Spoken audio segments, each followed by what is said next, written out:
আজকাল তোমাদের সবারই দেখি বেশ ফটোশুটের একটা টেন্ডেন্সি আছে। আমিও নিজে প্রচুর ফটো তুলি এবং ফেসবুকে দিই, তোমরা দেখো নিশ্চয়ই, আমারও ভালো লাগে।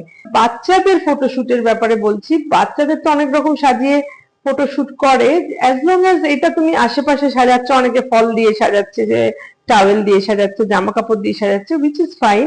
But when it comes to বাচ্চাকে তুমি এমন সাজাচ্ছ যেখানে বাচ্চাকে তুমি কোনো মেকআপ বা কোনো কালার ইউজ করছো, সেইটা মনে হয় ঠিক না। বাচ্চাদের এখন জানো যে কাজল অব্দি পরাতে বারণ করে পিডিয়াট্রিশিয়ানরা, বিকজ ওইটাও অনেক সময় ক্ষতি করে, চোখে ইনফেকশন করে দেয়। সেই ছোট বয়সে আমরা যেরকম ভাবে ধ্যাবড়া করে কাজল পরতাম, এখনকার বাচ্চাদের পরায় না। অনেক সময় খুব ইচ্ছা করলে লোকে মাথায় কপালে একটা টিপ দেয়।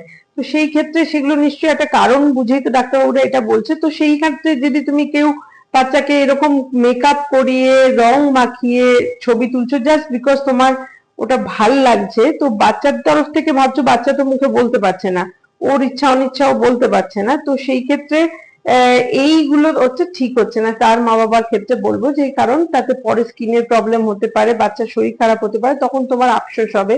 এটা তুমি না করলেই পারতে।